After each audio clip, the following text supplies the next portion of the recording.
a little bit of the topic that she picked, which I'll let her introduce. Sure. Why don't we let her introduce herself in Condo World first, Lauren, like we Okay, do fine, anyone else who joins us for the first time.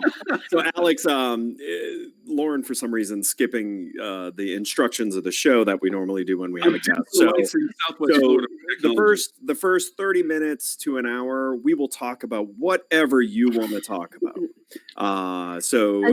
Until we don't. Okay. Right. Until we just speak over you to the point that no one can hear what you're saying, which could be minutes from now. Right. So it'll be good for you to introduce yourself and Condo World, and then we are happy to move into whichever topics you'd like to start with. Okay. That sounds good. Well, first off, thank you so much, everybody, for having me today. I've watched the show over the years and very excited to be a part of the group. It's always a lively discussion, so hopefully I can bring a good topic to the table. Just to give a little bit of background on who I am and who Condo World is. I am CMO for Condo World. We are a vacation rental management business based in North Myrtle Beach, South Carolina. We've been in North Myrtle Beach for 35 years and represent the largest selection of oceanfront condos in the destination. We recently purchased one of our largest competitors in the area, Condo Lux, and that kind of segues into where the technology piece of this comes into play. Over the years, we've kind of set ourselves apart amongst our competition, kind of locally and nationally, I'd say, in that we've built almost all of our tech stack. So our property management system, our website, our booking engine, our operational tools, our management piece. We have our own kind of quasi version of a channel manager. And all these things are continuously being revised and tweaked to perform better based on what our needs are at the time. And having that approach has really allowed us to do some cool things. Condo World, when we were first founded 35 years ago, our owner, Roy Clyburn, his vision was not to just rent North Myrtle Beach forever, but he wanted to use the name Condo World to book other destinations because it is a very global sounding name. So with technology, we've been able to figure out a way to do that. We represent our 500 plus units in this area, but we also book reservations through our website, condo-world.com, for partner resorts, both south of us in Myrtle Beach, as well as in other destinations in Florida, Gatlinburg, Pigeon Forge, Orlando, and Hilton Head. So we've been able to do that because the flexibility we have on the technology side. We've got 3 in-house developers, marketing, IT team. They're all right on the same floor as me. So it makes it nice to be able to have those assets at our disposal. As we continue to grow, we start seeing the same trends in terms of the complexities and the issues that we're facing, as well as our partners face and other vendors in the market face, which these days mostly are related to API connectivity and the lack of standardization. And, I think we've kind of hit that tipping point of most companies realize now that, they need to be more open about it. I mean, if you're a software company that doesn't want third-party companies to come in and be able to access your clients, you're really just putting yourself in basically a death cycle, because both whether you're hotels or vacation rentals, if you're a property management company, your clients need to be able to access the different services that are out there. But we've run into a lot of different things in this process, and right now we're at a kind of a stale point in some of our markets, because one of our major suppliers of inventory, V12, which is HomeAway software, is being sunsetted. And that was our core integration for out-of-market stuff. And, we've got partners just dropping off like flies because they're now finding new solutions. So we're at a point now where we're trying to decide what's going to be our next integration that we do to pick up inventory in these other areas. And it's interesting. There's really is the lack of standardization has been complicated to figure out how we bring these new APIs in and how we get the right partners. We don't want all the inventory. We want the right inventory, but we also need to have the right integrations that are going to be able to be maintained and good for the long haul. So that's kind of where we're at right now. I don't know where a good starting point is to bring others into the discussion, but So, Alex, at what point in Condo World's history did you guys decide you had to just take matters into your own hands? What really led you down the path of wanting to add the focus of having your own technical stack at the core of your business plan? yeah, so we've our property management system was developed probably the first version of it 20 years ago, I'd say. Our CTO worked part-time for Condo World for many years before coming on full-time. And that was really, that came from our owner, Roy, who, we used to use Property Plus. That's an old system that's been retired or sunsetted. But he said to Mitch, who had done some stuff for us, he said, can you build something similar? And Mitch is brilliant. He said, yes, I think I can build this. And, those are the famous line or the famous words we always hear around here. Like, yeah, we can do that. We can probably do it pretty well. And turns out did it very well. So, we're at a point where, we're considering taking it to market too. And we've had a lot of interest from our partners that understand the value of having a property management system that was designed by property managers, not by outside tech companies that aren't connected to the hows and whys of things are done. So long answer to your question. Probably we've always been like that since I've been here. I've been with Condo World for 10 years, but it was at least 20 years ago that we started building our own stack. Awesome. So while you were talking, we added a couple dozen more people. So say hello to Stuart Butler from Fuel Travel. Yeah, I feel like we've met once or twice, Alex. Hey, Stuart. And Mr. Tim Peter from Tim Peter and Associates. Hi, nice to see you, Alex. How are you? Good. How are you? Good. So Alex has been a little humble there when she's talking about why they started the software stuff. I've known her for a long time and known the company. And when she started, I mean, they've always been culturally a great company. But what Alex brought to the table and what the team has is a scrappiness and a can-do attitude that not a lot of companies have. Like, they're willing to look at a problem and not just accept it as being a roadblock. They'll say, hey, here's a problem. How do we solve it?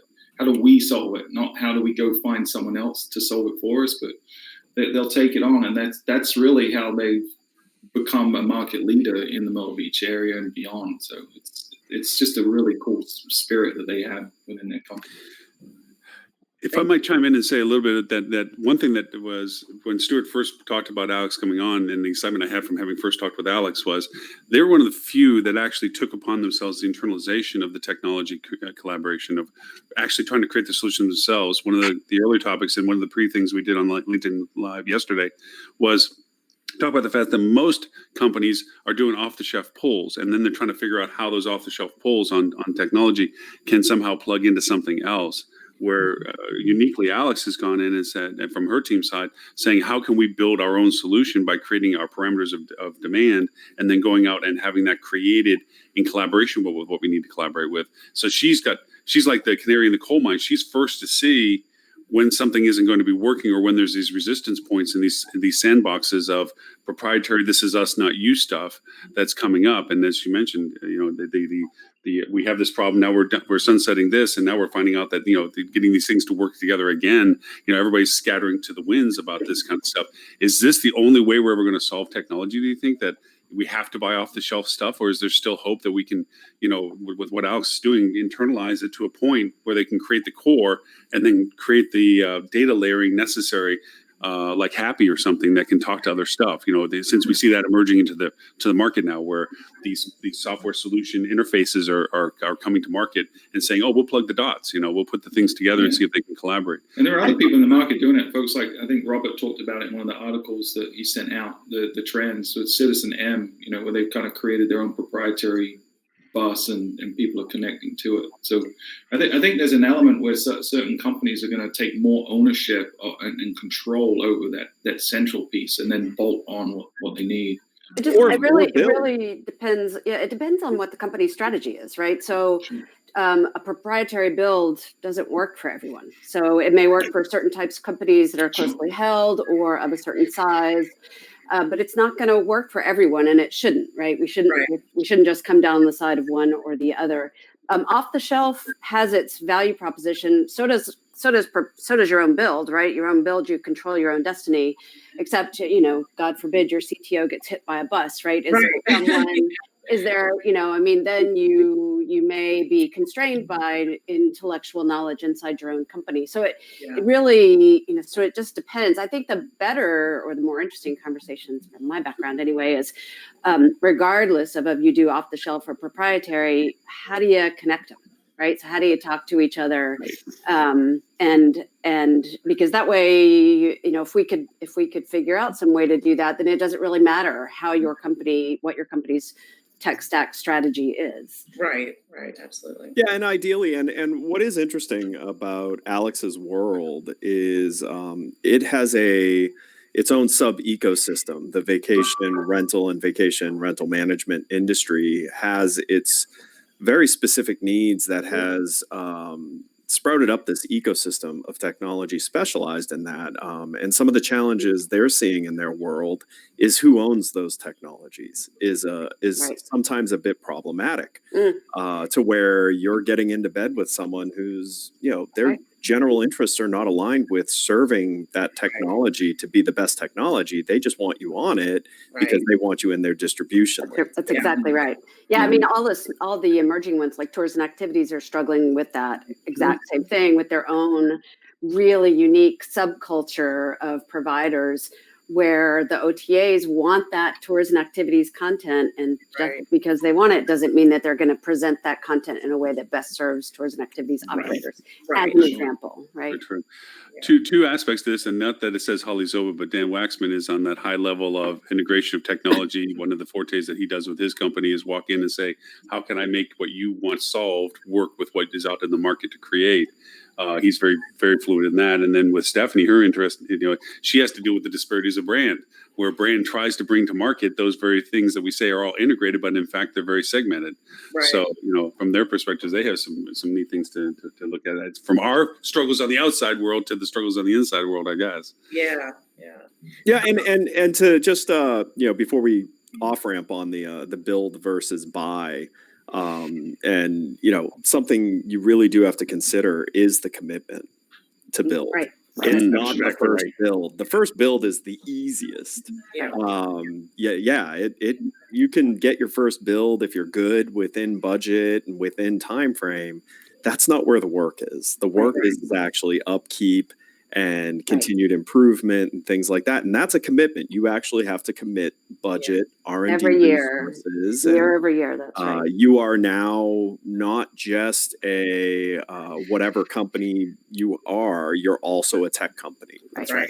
Yeah. Exactly right. Yeah, I don't think you're ever going to want to proprietize everything. I don't make that word up, say even the word, but make everything proprietary to yourself. I think that's proprietarized. That sounds like a Lornism. Proprietized, yeah. I don't think that ever makes sense, right? Because you're never going to be all things for all solutions. But I think where Alex's group has done really well is they've identified the things that were creating friction points across all of their partners and try to solve those specific problems with, and the PM, I'm not saying every property group should go build their own PMS, but they had unique situation with the types of inventory they had where they didn't have another option that would allow them to evolve with the strategy that they were looking at, where they were coming, a pseudo OTA really in that connectivity was their biggest limitation and still is for them with a lot of the partners that they're trying to bring on board because they're using legacy PMSs that just don't let the data be available. So I think, would I advise someone to go and try to do it all? Probably not, because then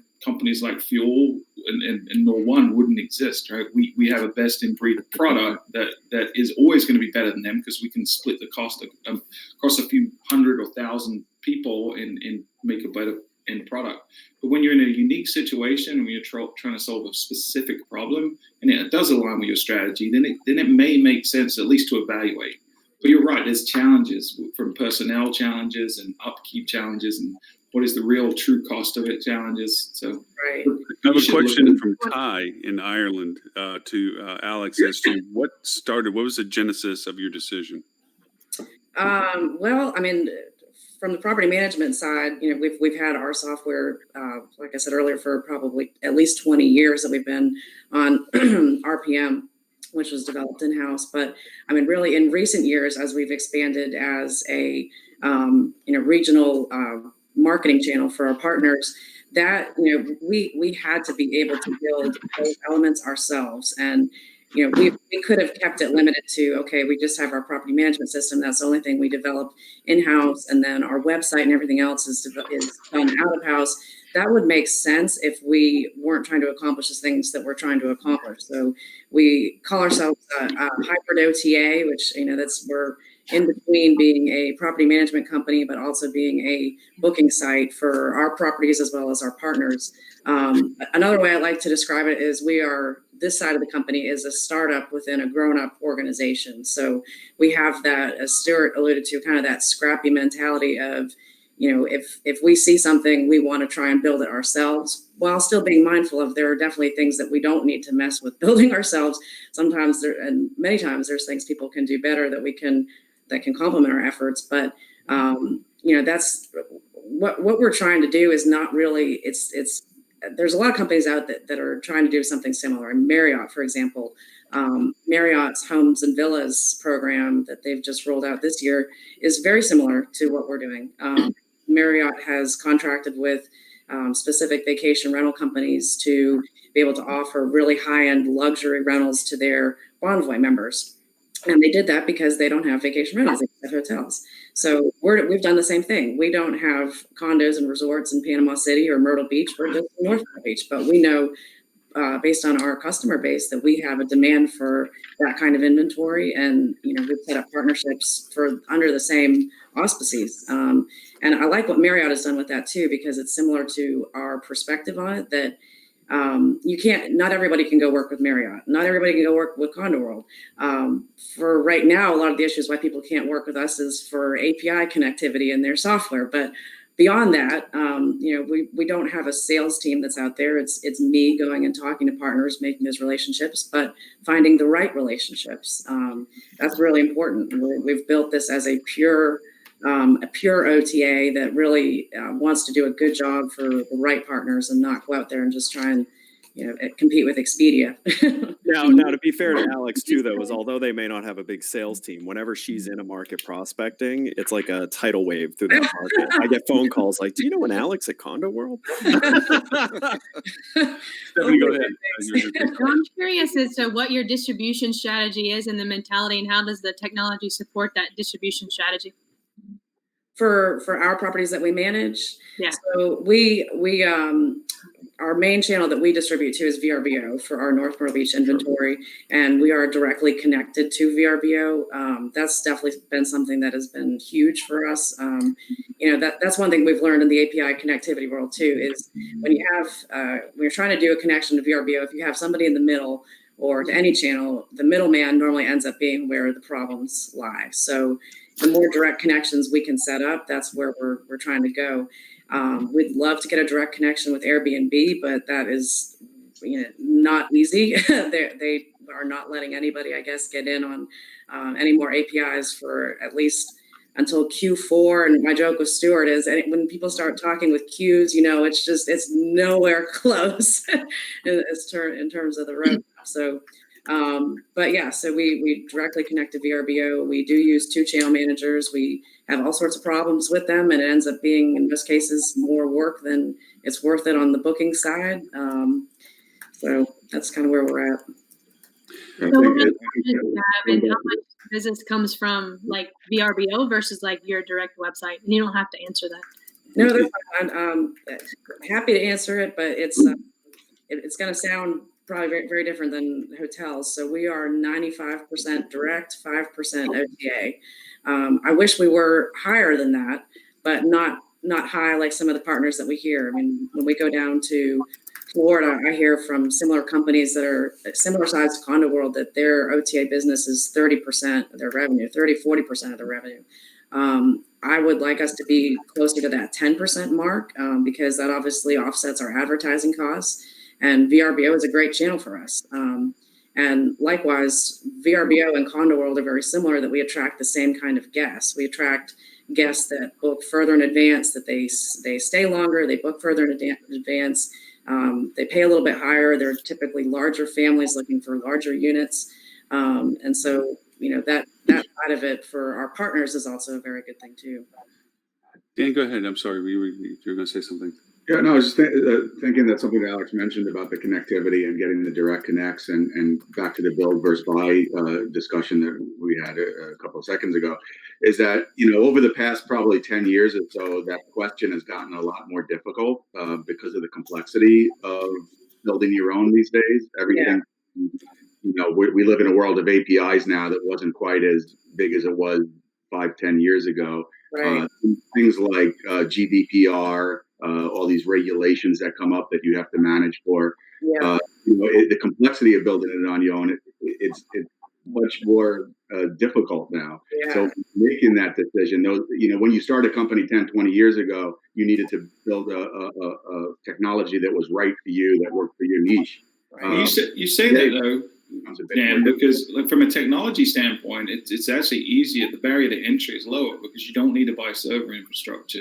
There's a lot of frameworks out there. So to get an MVP, like a minimum viable product, launched today is infinitely cheaper and easier and quicker than it was 10 years ago. Absolutely.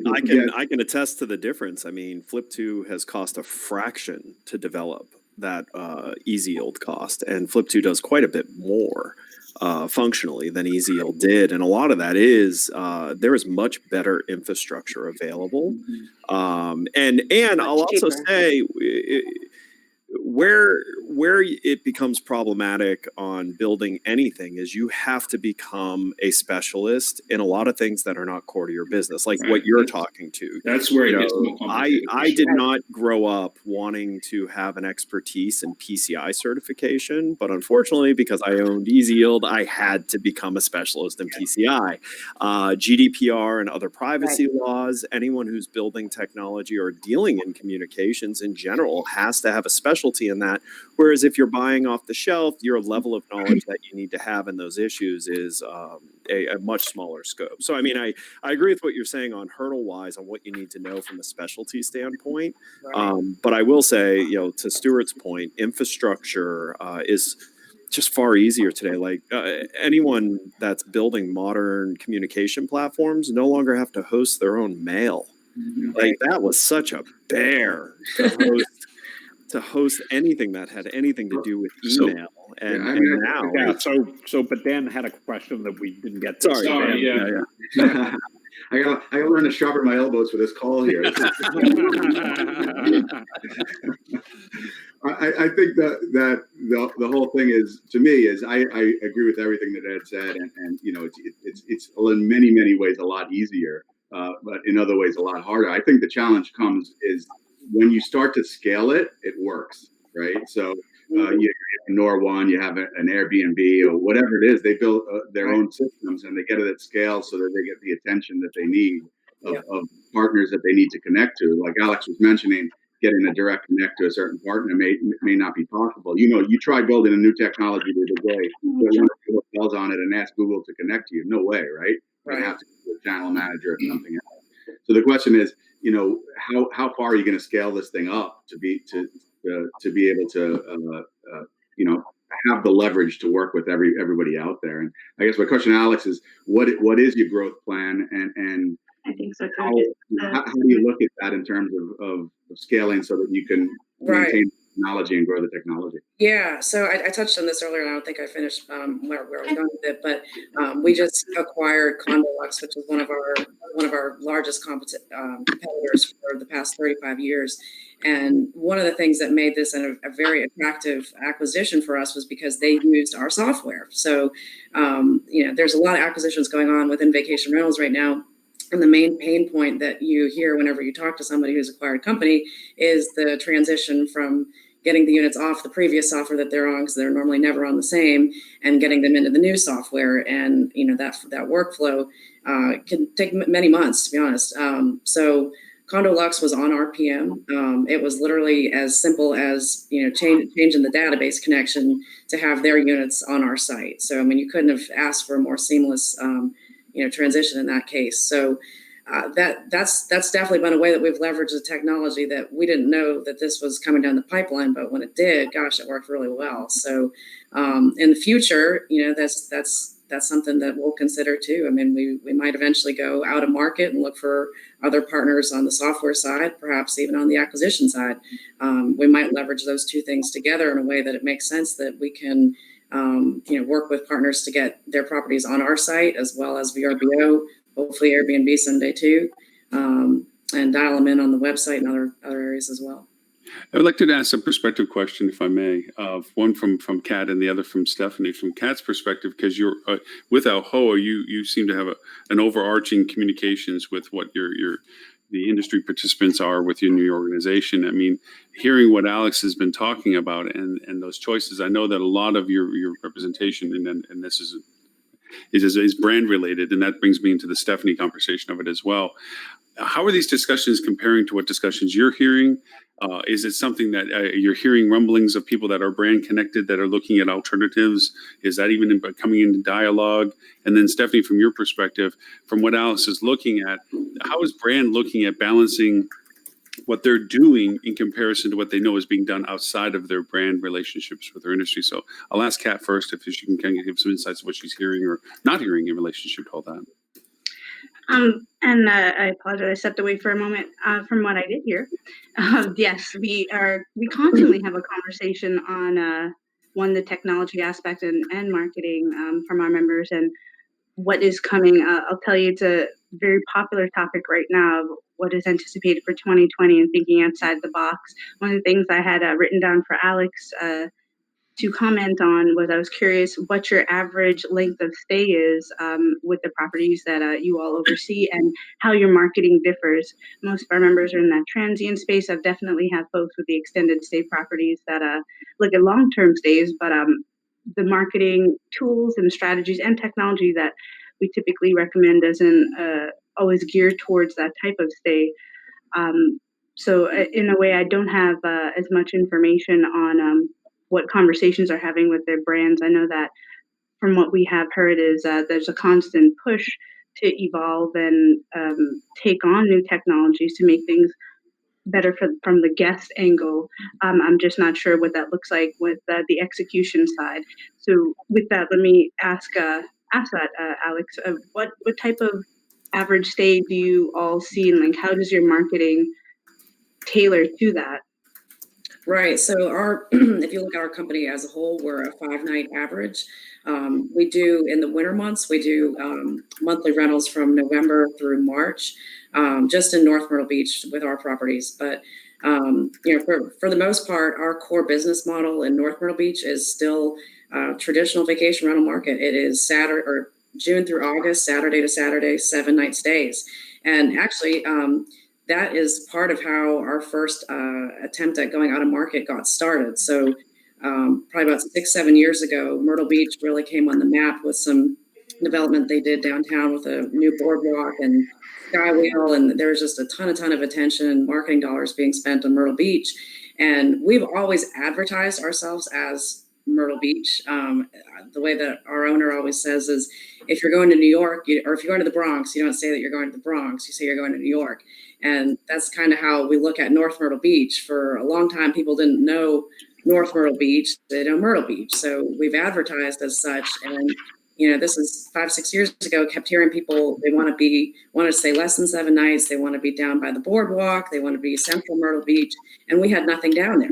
So we reached out to one of the larger resort groups in the area and said, let's figure out a way to work together. And, one thing I will say about our destination, and I know Ed and Stuart can attest to this, we have a very collaborative nature in the Myrtle Beach area. A lot of us work together on chamber-related CVB issues and projects, and that's really brought people together to come to the table to realize, especially now, we're not competing against each other. We're competing against Expedia and VRBO and Airbnb. Where it's not just each other anymore. So that being said, our length of stay overall 5 days. Very good. With the marketing and how it's tailored, is it more talking about the experience? Are you finding any other trends that kind of surprised you to actually gain the business?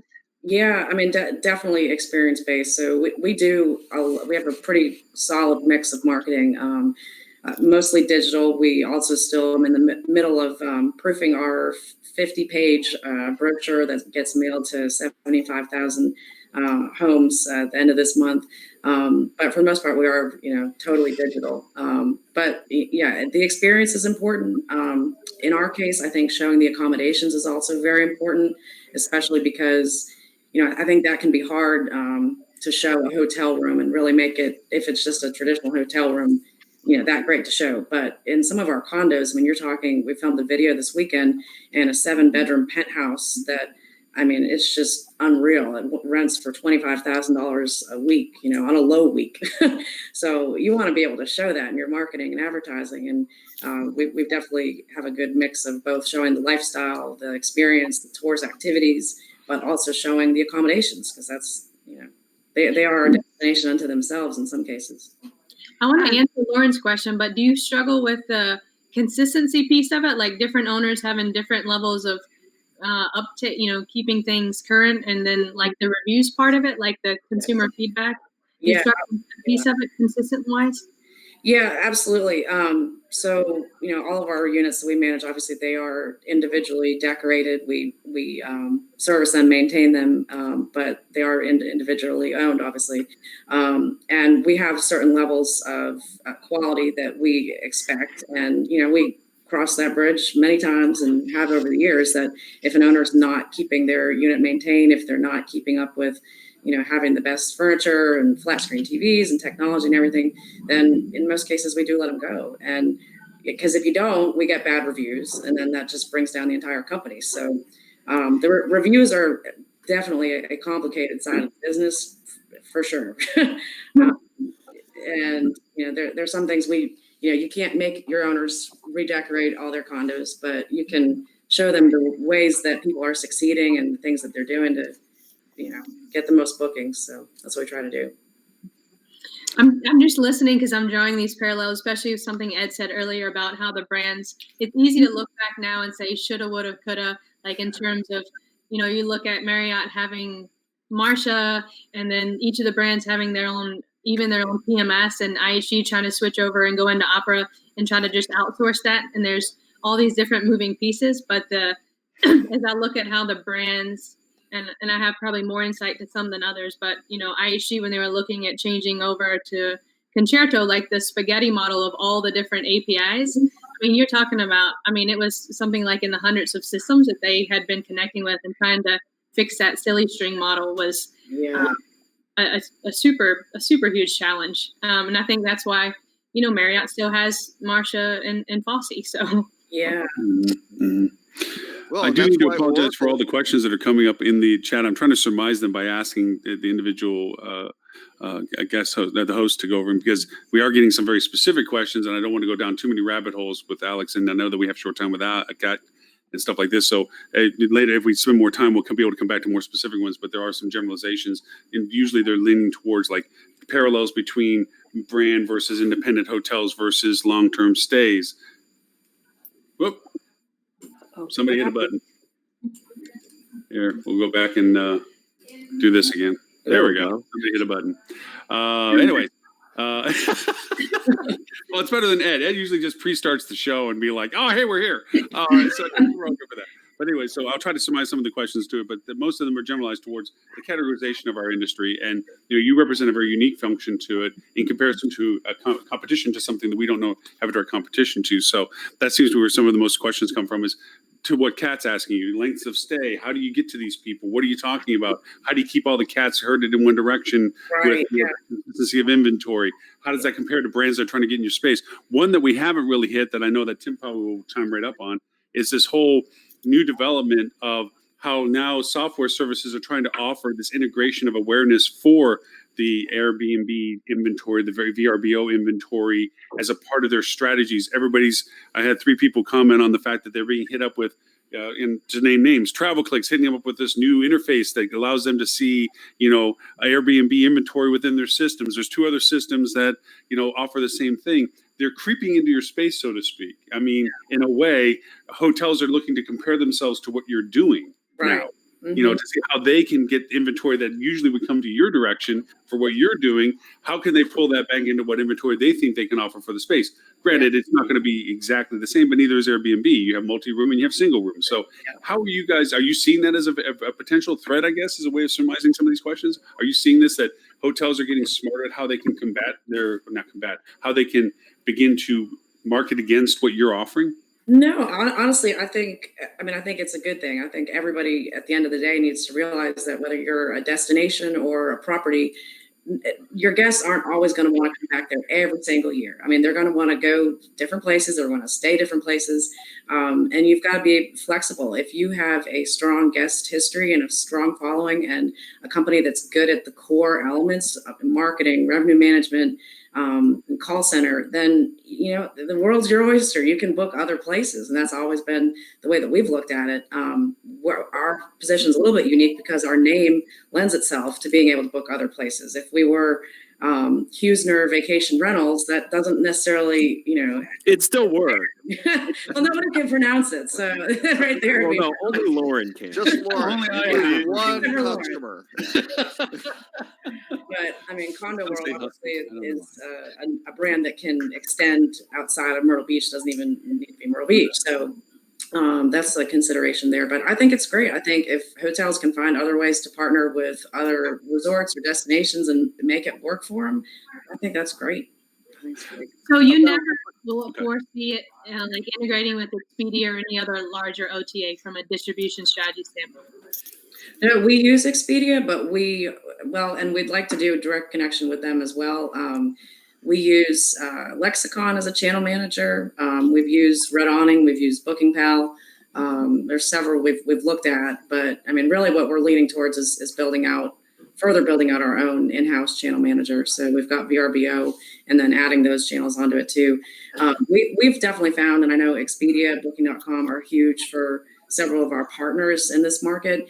Neither channel has really worked that well for us, which I know is completely different also than the hotel you guys all work. Yeah.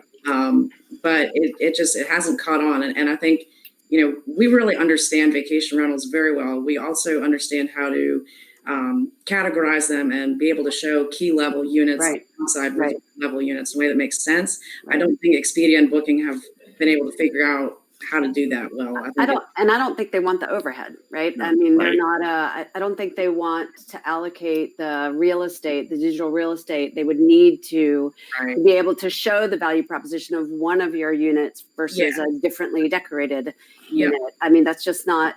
You know, they commoditize hotels. Right. They want a double. They want a king. That's they want, exactly. And that's what you don't want is you don't want your product commoditized because if you do, you lose your value proposition. Right, exactly. Tourism activities are struggling with exactly the same thing vis-a-vis Expedia and Booking.com. And Alex had talked on a part of our marketing, and I know we always end up focusing on digital, but we did kind of skim over.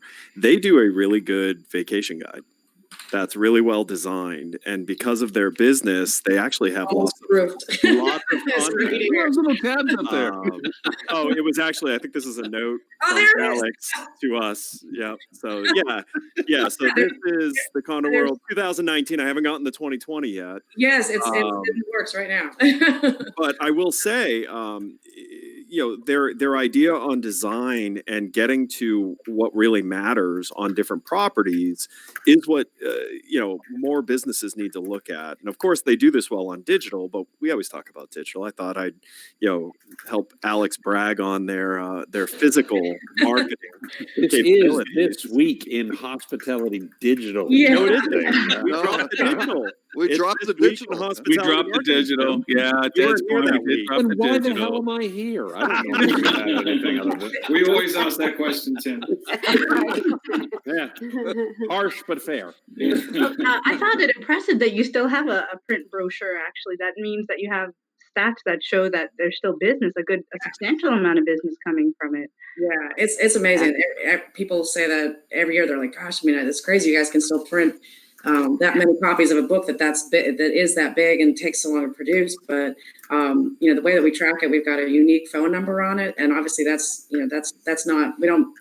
Well, we do have some unique URLs in it, I guess, but it's mostly tracking just based on the phone number. So if somebody goes just straight to our direct type in of our URL, we're not even catching that business. And the return on it is just, it's ridiculous. I mean, it's. But part of this too, and you can't really undersell it, it's because you can tell they put a ton of effort into it. Like if you were looking at what I'm looking at here, I mean, the quality of content, the descriptive content on it, like they're not phoning this in. This is obviously a lot of work. And so it actually adds value. If I was looking to take my family on a trip, I actually perusing this is fairly easy to quickly understand where I want to take my family. And, that if you're still serving need, not through digital, you will continue to have success through that type of channel. I think about too. I mean, direct mail is used to be a thing of the past, but I do think it's coming back in a way. And I know for myself, around Christmas time, when I start getting catalogs, I get excited about getting them, and then I'll put them on the living room table, and I will read them later at night when I've got time. Like I look forward to reading catalogs now, so because you don't get them as much anymore. I mean, I get a million emails a day, but I actually look forward to catalogs, and I'll flip the pages. And I hope that's how people feel when they got our vacation guide too. But it's a big homeowner piece for us too. I mean, that makes our homeowners proud that they see that these are distributed everywhere in our destination and sent all over the world. That their units are out there and being seen. And back 10 years ago, everybody in our market did those big brochures. And I think we're one of the last that still do it. But the numbers justify the reason for it. So we're not going to stop until it turns. So and it's great for inspiration. That's the key. Because if it's well designed, people can look through it, get ideas, be inspired.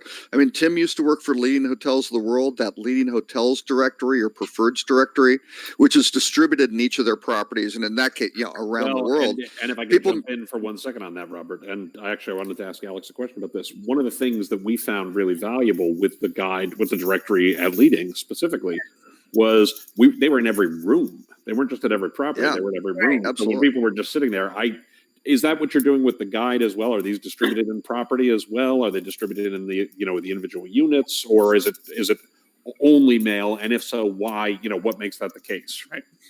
So they're not in the rooms, but we do have them in our office, and we get a lot of walk-in business, people that are here and they're staying somewhere else, but they want to figure out where they're going to stay the next time they come. So they'll come in and grab a couple copies. For in-room is tough because we've got 500 condos that are mixed between 80 different buildings. So it's hard enough once a year to get our chamber in destination books in there, which we're required to have. To try and replace the magazine every day would be near impossible. Yeah, no, that makes a lot of sense. That's great.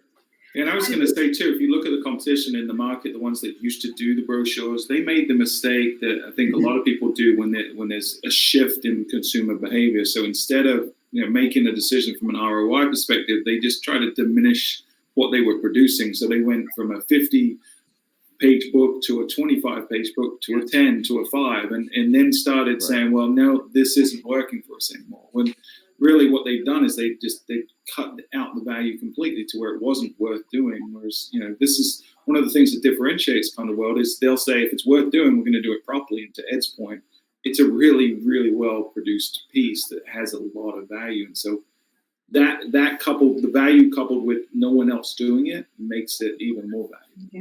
Yeah. Steph, do you have something? I didn't know I was just wondering who what your demographic is from an age range and geolocation standpoint, and if that affects the decision making in any of your marketing. Definitely. So, our age range, is typically 35 to 45. Women mostly are as the one that books the reservation. And I wish I saw it, but women. Location wise, because now we're in Florida and Tennessee and these other areas, we really cover the whole East Coast where people are coming from. But core markets are pretty standard for Myrtle Beach. Charlotte, Greensboro. Got a lot from Ohio, New York, Pittsburgh, West Virginia, Kentucky. But household income, 75 to 100,000 traditionally. And again, not to beat the drum of doing things well, as they moved into new markets, they actually added like destination specific selling to talk about why the market is great, why it's a great trip to go to. Well, And they have this for each of their new markets. This is kind of an interesting thing that we learned and stumbled on the way. When we first launched in Myrtle Beach, I mean, we've had a lot of hurdles to get through, and one of them was our homeowners in North Myrtle Beach saying, "Why do you want to rent other people's properties in Myrtle Beach?" Right. And luckily, we had that long-term vision to understand that, and we were able to, pretty well communicate it that. We see this as a plan to leverage Condo World to grow in other destinations, to grow our customer base that will come back and stay in North Myrtle Beach. I mean, this is a long-term plan to grow our visibility. But that was a hurdle to come over for sure. As far as the other destinations go, kind of the same thing. We had to also get them to understand, yes, we're booking in Florida now. We're not trying to send all of our guests to Florida. That's not the intent. Like, we want to bring more people into the Condo World ecosystem that helps all of our partners. And, that goes back to too, why we want to work with the right partners.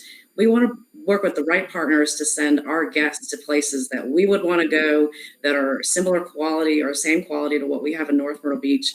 Because if we partner with somebody in Florida and it's just an awful experience for our guests, we get blamed for it. So we've got to be really selective with, not soliciting our brand to a point of, hurting our image. Overshooting, yeah. I think my first impression when I first found out that you had the printed piece was, I thought it was a very wise thing, considering that there's an ownership perspective to this that is just as much feeding the business as it is the user component of it. We get so caught up on generating business towards driving the rentals that we forget that we need the owners to give the inventory. Oh, yeah. Our business would not exist without the owners. We don't own any of our and that age group is one that is more comfortable with sitting back in front of the TV and picking up the catalog off of the table and thumbing through it and going, "This is pretty cool. What, maybe we should put our condo in it." And or if they already have their inventory with you, the fact that what's that old commercial, and I'm not only the owner of the company, I'm a customer with Remington or whatever it was, Norelco. Actually, it was Sorry, Tim. Didn't mean to do that for you. As you can tell, Lauren couldn't remember the product because he doesn't need to. That's what it was. He didn't remember. Come on, that's a rug. We all know that. Yeah, but we turn into that self-creating fulfillment that if we exclude, to Stuart's point, if we diminish something because we're not seeing something of it, and we turn it off and we see no real further impact because we've diminished it so much, we think we made the right decision. When in fact, had we actually looked at where all the sources were accurately and gave it its full due, then maybe we would have found, like you did, that it's really a valuable proposition to maintain that type of communication and distribution and so forth. I am surprised you don't have it in the rooms. I see where it is a logistics issue, but I can see where, I would think that it'd be kind of cool that if I actually showed up in one of the condos that I then maybe discovered, even though I am web savvy and found the room because of it, but I'd have something, everybody carries something away. Like, the reason why the hotels have the Discover the Destination magazine and they end up walking out of the room with it. They want to think that they're going to come back or something. So yeah, do you hear that, Alex? So Lauren's saying, if he goes and stays at one of your properties, I'm going to take your magazines. That's exactly what Let's go in the minibar. Yeah, exactly. Chain it to the wall. One other completely traditional advertising means that we just did this past fall also, we did a billboard campaign in market. We've never done billboards before. And the reason that we did that was when we purchased Condo Lux, we said, okay, homeowners are most likely to visit in the fall. That's when they come and they stay in their condos. And what better way if you are a Condo Lux owner and you heard that the company was sold, and if you're not familiar with Condo World for some reason, now that's just further validation of, wow, I mean, I've seen their name everywhere. Like, if somebody tells you that they've seen you everywhere, that's, you're doing it right. And we've had that comment come in the door several times. The billboards they're coming down this month. I mean, it's not something we wanted to keep long term, but it was a very short, strategic, traditional. I'm sure our competition was looking at it like, why in the world are they doing billboards in market? But there's a reason behind it. So. And Dan That's great. Waxman did a big billboard campaign on between the stretch of water between California and the Hawaiian Islands. Yeah, it wasn't as successful. It didn't work as well as we thought it would. But, Really difficult ROI. Yeah. hey, I had a quick question on the ownership side. So I've had the pleasure of attending lots of condo owner meetings. yeah, boy. Very interesting and fickle group of people. Oh gosh. So I mean, what we saw in the market was that they don't always appreciate all that you've done. You guys sound like you do an amazing job on distribution, on marketing, and the non-sexy stuff of cleaning the toilets and making sure they're attainable and all of that stuff, which is so important to maintaining the condos and the satisfaction. They don't appreciate it, and then you have these new distribution channels come up that made it seem easy. Oh, I can do this on my own instead of paying them 50%. I can do it on my own, or I can have the real estate agency down the block do it for 20%, or whatever it is. Have you seen that dynamic, and have you seen pressure on your splits? I know in the Hawaii market and other markets that I've worked in, I've seen a lot of pressure on the ownership splits based on what's happened in the market. Yeah, absolutely. So to backtrack on an earlier story, when I was first hired at Condo World, the first project that I was hired for was not what I do now, but or I guess it kind of is, depending on how you look at it. Our owner wanted to start a website, which was condoworldresorts.com, that was just to promote professionally managed units. And where he was going with that at the time was this was when VRBO had really first started coming up, and we were losing owners that they were saying, okay, I don't need Condo World or any other rental company. I can do this on my own. And, he was looking at it as, this could be a killer to our industry.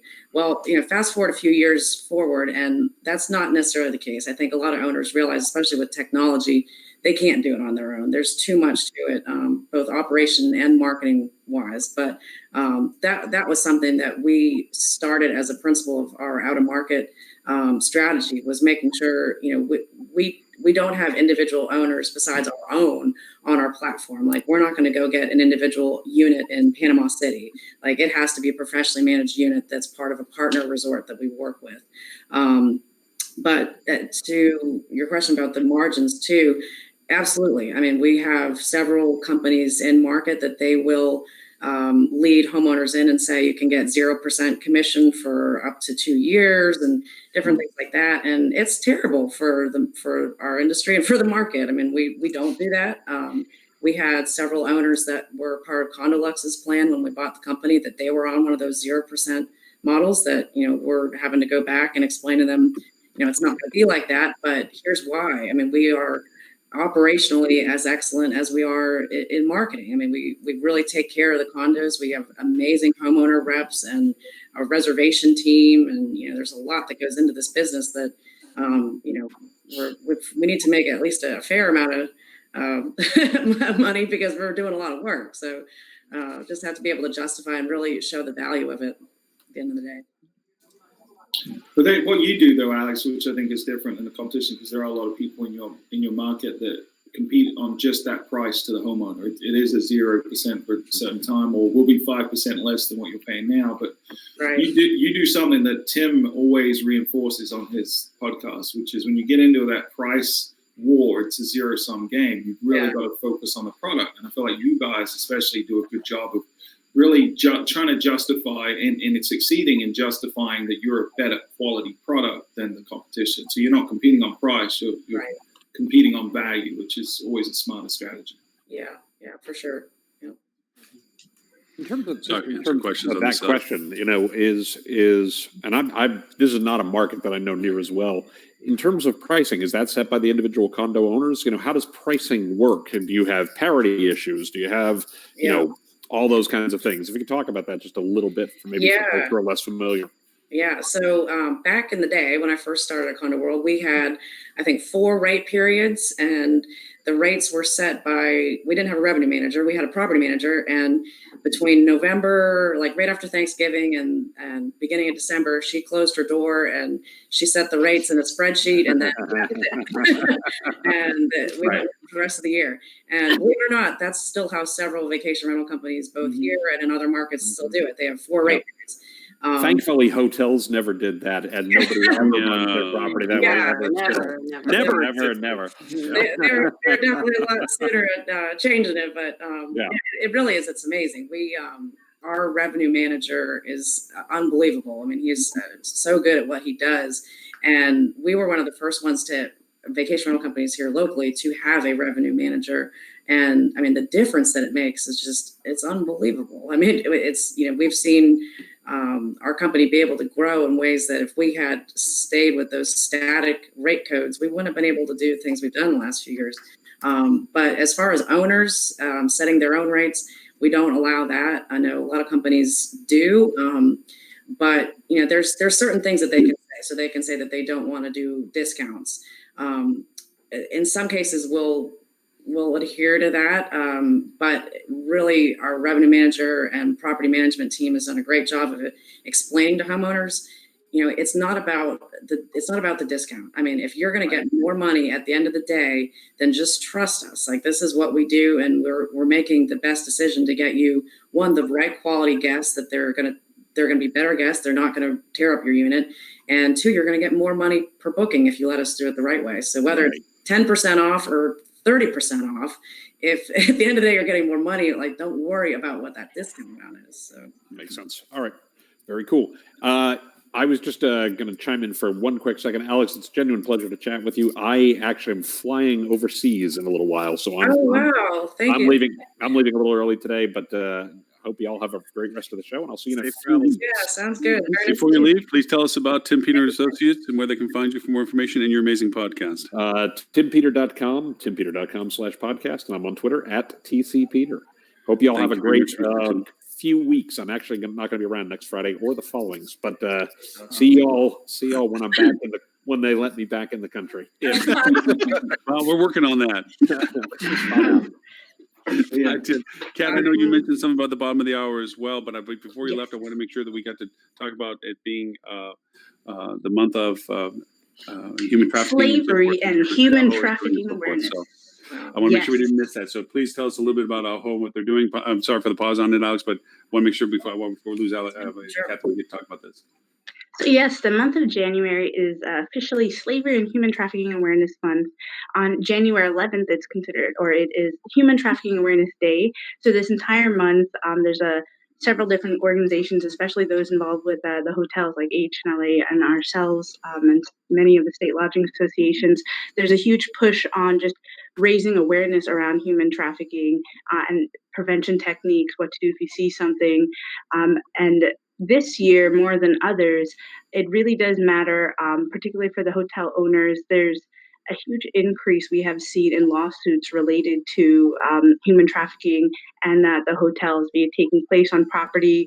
They aren't training staff. They saw something, didn't say anything, and hotels are getting fined. Some of them, hotel owners are losing their properties, and GMs are also being held accountable along with those on staff. So this month is meant to raise awareness about it and get your staff trained through AHOA itself. We are offering next week, we have a virtual training taking place where we will conduct it over just a live training. Otherwise, we do have an online training available 24/7 for our members and their staff. Last week, we partnered with AHLA and FRNLA to host an event in I can't remember if it was Orlando or Miami, but our brand new CEO spoke there, and it's actually right before the Super Bowl that will be taking place in Miami too. So there was some other local law enforcement agents and other speakers involved to raise awareness. We are partnering with Vision Hospitality Group to actually do 2 trainings in one day for their staff and any members locally in Chattanooga, close to the Vision Group. And we're also doing a panel with BEST, that's Business Ending Slavery and Trafficking. They're based out of Seattle. Their president and managing director is Mar Bretman. She will be, you know her, right, Lauren? I know you guys have spoken or you crossed paths at our convention many a time. But she'll be moderating a panel, and the panel will have a local law enforcement agent, a survivor, a GM, or a hotelier, as well as someone on the litigation side. So the idea is just to go beyond just saying, here are the signs and things, but more so say, hey, here's some cases that we've received, and this is what hotel owners or those staff within the hotel have been brought against a lawsuit, and just best practices to learn from, not just the basic nuts and bolts. And it'll be live where you can ask questions to the law enforcement agent or whomever is on the panel. This Fiverr story is always very compelling, so it's something to certainly tune into. Most of these, are actually pretty much all of these events, are set up for AHOA members and their staff specifically. So unfortunately, I can't say everybody come and see it, but on our website, we do have under our advocacy tab, human trafficking prevention, which lays out some more information, some other resources that are available from Department of Homeland Security through BEST and other areas that are completely free that you can access without being an AHOA member. So a lot going on this month. Yesterday was Wear Blue Day, so we took a picture in the office of everybody wearing blue, and we made it a point to do it. I'm sure on LinkedIn there were pictures that were posted from other organizations. But it's a big month, so we just ask folks to continue spreading the word, raise awareness, and just do your part, be a good human.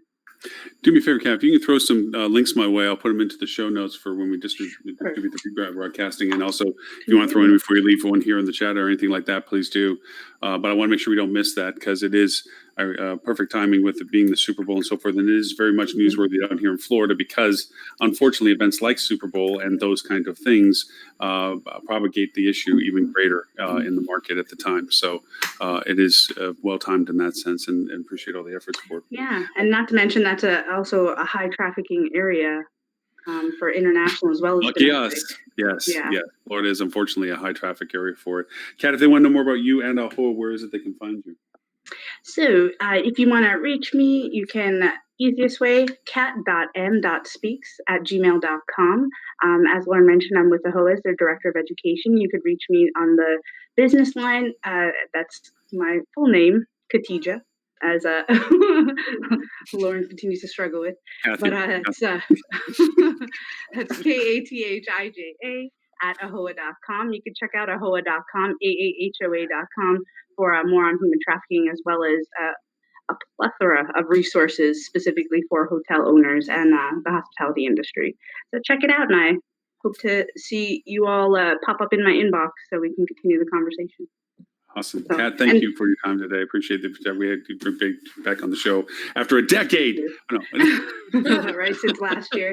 And Alex, it was excellent to meet you, and the new panelists I haven't spoken alongside before, and I look forward to seeing some of you next week Friday. Yeah, Thank definitely. you, Kat. Appreciate it very much.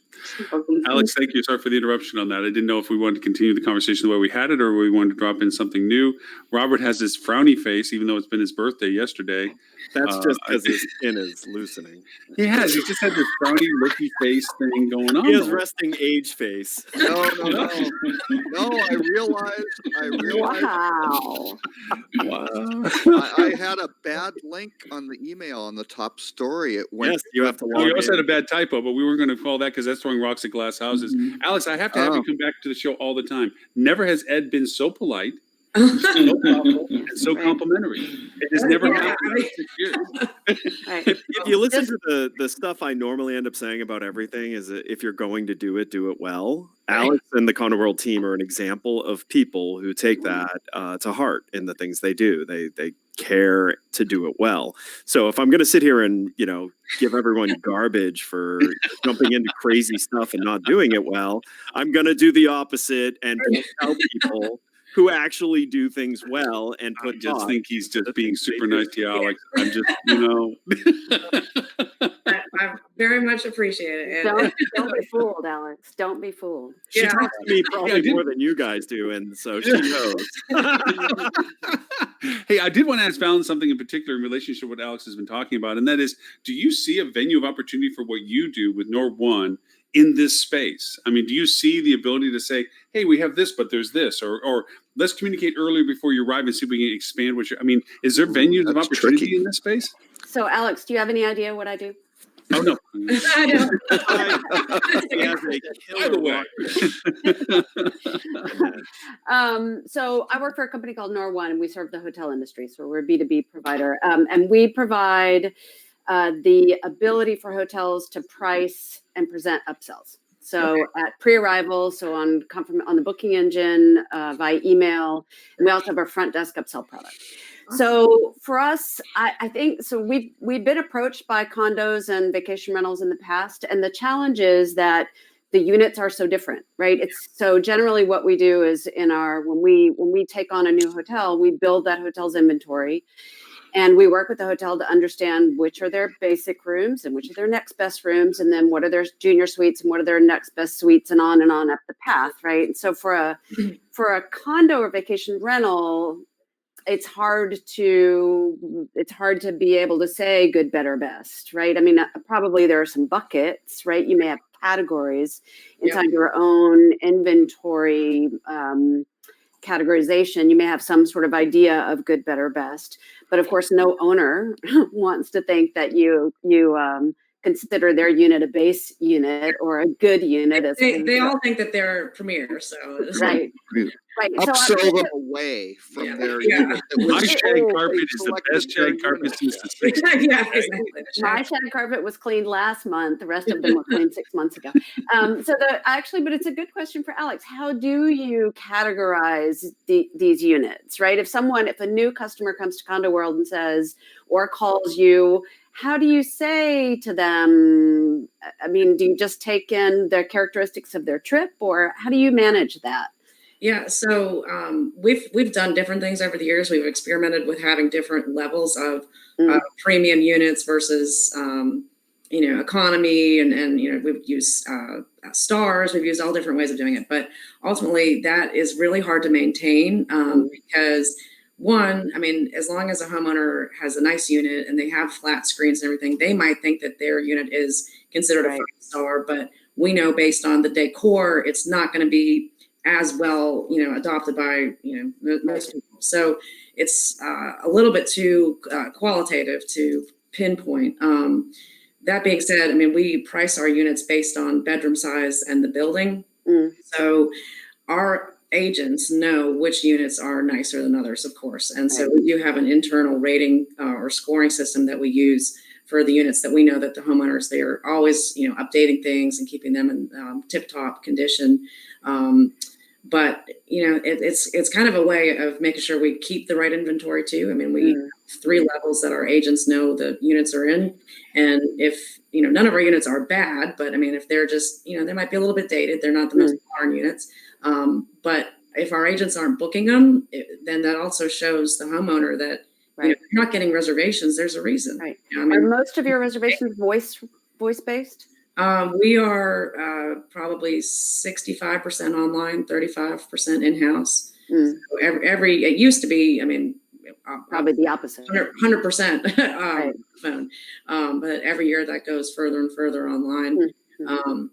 It's been really interesting since the CondoLux acquisition that we thought that most of those bookings that were going to come in, and those people are now rebooking with Condo World, that those would be the people that would call. And they would have more questions about, well, what are your policies versus CondoLux? And most of them are booking online on our website. So kind of the opposite. Our guest history, on the other hand, a lot of them are repeats call because they like talking to our team. They know them. We have like 0 turnover for our reservation team. The last reservation agent we hired was 5 years ago. I mean, they've all been here for 5, 10, 15 years. So they build those relationships with the guests and with the homeowners, and that's a big part of it. So an interesting corollary to this is where the hotel industry is talking about moving, there hasn't been a whole lot of action on it yet, is attribute-based selling, right? Which is, instead of selling by room type, you sell by the attributes of the room. So to your point, if the bedrooms are a little bit bigger, or if there's fireplace, or if there's an ocean view or whatever, right? So it may be that there's opportunity for upselling as we get into inventory that's much more differentiated, like condos and vacation rentals in relation to hotels, that there is opportunity for upselling in those types of really differentiated inventory based on attribute. And that's also hard for a condo owner to argue against, right? Whereas if you say attributes make up the premium, these attributes make up the premium category. And if you don't have these attributes, you can't be in the premium category. That's a much more solid argument for you to be able to maintain that category. Right. Then it's much more quantitative than qualitative, to your earlier point. Right. And that's really interesting for us. I mean, as a company that manages upselling, we've always taken into account, we've always allowed hotels to upsell by feature. So a feature, so it's really an attribute, but the feature is the room could be bigger, or it could be a better view, or a higher floor, or whatever. And we see the industry kind of coming up along beside us. But it's still, in the hotel industry, there's very little agreement on what actually an attribute is, and then how to define that attribute, and then how to distribute that attribute, right? Right. So it's very nascent in the hotel industry. Do you do consulting for upselling, or do you actually set up? I mean, like you mentioned, tours and activities. Do you partner the resorts with different tours and activity companies, or how does that work? So right now we are only hotels. So we actually provide the software. So we are basically our revenue management for upsells. So we have data models with algorithms built on top of them that help determine the presentation and pricing and selection of an upsell offer to the guest, to the end user. We have actually looked at including tours and activities. We actually purchased a company several years ago that was basically a tours and activities switch. But we found that hotels just weren't ready to cross-sell tours and activities. Like, they just didn't know how to do it. They didn't want to mess with it. They were far more interested in, of course, upselling their own stuff instead of somebody else's. And in the 4- and 5-star hotels, they had concierges who did not want to let some application, horn in on their out of underneath the table cash incentives they were getting from those third-party providers. So we haven't found a whole lot of take on that, but it's changing every day, just absolutely every day. Yeah. So, Stuart, I have a question for you. Since you were the advocate of bringing Alex on board, obviously clearly that was a big mistake. I apologize. Why on earth did you do that? And I know that Ed has made himself clear as to why he appreciates Condor. What was your? I mean, we found out the uniqueness of what Alex is doing. I mean, and everything that her team is doing and so forth. But you saw something different, or you saw something that was worthy of saying, "Hey, we need to talk about this." What is it? Have we already hit that, or is it something that? Yeah, no, there was nothing specific. There was a couple of things that kind of prompted me to invite her on the show. I mean, one is, clearly she's demonstrated she and Condo World are very, very impressive as a group. They think differently. They do a lot of things really, really well. And I've gotten to know Alex personally. We serve on a couple of boards and committees together, so we know each other pretty well. She's got a decent sense of humor. I figured she'd fit mildly good sense of humor. I think modest the last time. Yeah, modest. But it's also, this is a sector of our industry that we don't get to talk about a lot on the show, and I think a lot of people don't appreciate how it exists and the complexities of it, dealing with homeowners, the different types of inventory, and this is one of the reasons. And I always kind of give Robert a hard time whenever he puts an Airbnb article on the list, and it's not that I don't like Airbnb, I just don't like how the hotel industry is freaking out about anything Airbnb does and tries to copycat it, right? It's nonsense, because this category has existed for a long, long time. A lot of my clients are in that space. So I figured it would be a refreshing conversation. And it's happened, right? We've talked about how do they price, what the challenges are with the homeowners, the fact that Alex isn't just marketing to one audience, the customer, she's also marketing to the homeowner. So no, I think you checked most of the boxes that I've thought of before. To just be nice, Stuart didn't fly off the handle when you talked about Airbnb, Alex. Yeah, because usually we mention the A word and soapbox, stamping, stomping, screaming. Anyway, Alex, I do have one question that came out of not fast enough to find it. Anyway, it was talking about Airbnb and how you're competing with what was brought up earlier, the hey, why do I need to do this with them when I can just do this with Airbnb? Throw my inventory over there and say mess with it later and so forth. Are you seeing anything different in your comparisons to Airbnb? Is Airbnb getting better or worse then? Is it even not even a consideration? Because, some things like AirDNA have gone in and said, let's just rip all this data out and start trying to augment people's joining the Airbnb inventory. Are you worried that somebody's going to come in and say, hey, let's look at Condo World and see what we can do about jumping on their data, ripping it out and using it to manipulate people to go over and inventory their product or something? Would anything like that? Yeah, I mean, I really spend very little time worrying about stuff like that, to be honest. I think what we do is unique, and I think we've kind of carved out a niche, and there's always going to be different competition coming into the market and things to worry about. But Airbnb has been huge for our industry in a lot of good ways, some not so good ways. It does kind of annoy me when my friends, and I find myself saying it sometimes just to be able to better describe it to somebody, that they stayed at an Airbnb. Okay, you stayed in a condo rental. We've been doing Airbnb for the last 35 years. There's nothing new about it. It's just a marketplace, right? So, yeah. But they've done a phenomenal job of giving a wider look at vacation rentals. And I mean, the vacation rental industry in the last 5 years is just booming. I mean, the amount of investment capital and people coming into it it's unreal, and that's because of Airbnb.